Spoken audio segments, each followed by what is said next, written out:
ఓం శ్రీ గురుభ్యో నమః హరః ఓం వాగర్ధావివ సంపృక్తో వాగర్ధాపతిపత్తయ జగతపితరౌ వందే పార్వతీ పరమేశ్వరౌ.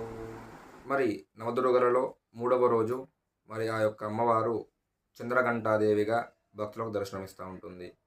మరి ఈ యొక్క అమ్మవారు పులి లేదా సింహ వాహనం పైన కూర్చొని చేతిలో త్రిశూలము, గంట, కమలము, గద, కమండలము, ధనుర్బాణాలు, ఖడ్గము పట్టుకొని అమ్మవారు దర్శనమివ్వడం జరుగుతుంది. మరి మరి ఈ యొక్క అమ్మవారిని పూజించిన వారికి మంచి తేజస్సు, ఆరోగ్య సమస్యలు, మానసిక బాధలు, భూత భయాలు ఇవన్నీ కూడా దూరం అవుతాయని చెప్పేసి మనకు శాస్త్రం చెప్తా ఉంది. మరి ఈ యొక్క అమ్మవారికి ఈ పేరు ఎలా వచ్చింది? 3వ రోజు ఈ అమ్మవారిని పూజించుకుంటున్నాం కదా. 3వ రోజు ఈ యొక్క అమ్మవారిని మనం పూజించుకునేటప్పుడు ధ్యానం, ఈ అమ్మవారి యొక్క ధ్యానం ఏంటో తెలుసుకుందాం. ఓం ఓం పిండజ ప్రవరారూఢ చండకోపాస్త్రకైర్యుత ప్రసాదం తనుతే మహ్యాం చంద్రగంటేతి విస్తృత. ఇది అమ్మవారి యొక్క ధ్యానం.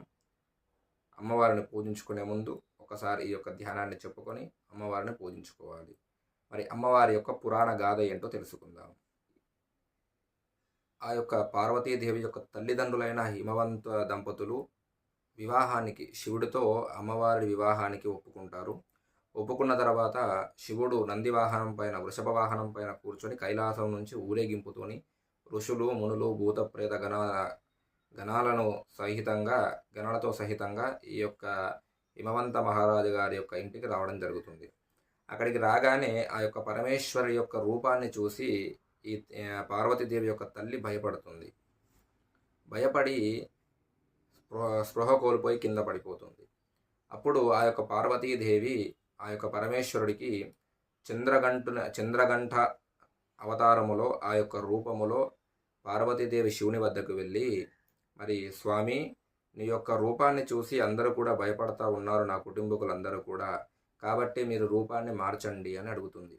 అడగగానే ఆ యొక్క శివుడు సరే అని చెప్పేసి ఆ యొక్క పరమేశ్వరుడు పులి చర్మము, నాగాభరణాలు, త్రిశూలం అన్నీ కూడా పక్కన పెట్టేసి ఆ యొక్క పరమేశ్వరుడు మరి ఒక రాజకుమారుడిలాగా తయారు అయ్యి వివాహానికి వెళ్తాడు. మరి అమ్మవారు ఈ చంద్రగంట యొక్క అవతారములో వెళ్ళి అక్కడ పరమేశ్వరుడు యొక్క అవతారాన్ని, రూపాన్ని మార్చింది కాబట్టి అప్పటి నుంచి చంద్రగంట అంటే ఈ అమ్మవారిని పూజించడం వల్ల తేజస్సు.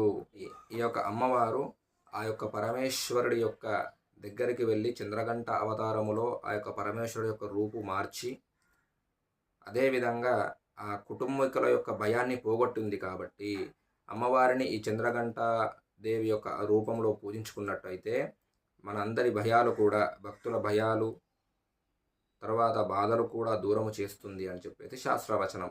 కాబట్టి మనం అమ్మవారిని 3వ రోజు చంద్రఘంటాదేవి యొక్క రూపంలో పూజించుకుంటాం. ఓం శ్రీ గురుభ్యో నమః. లోకా సమస్తా సుఖినో భవంతు.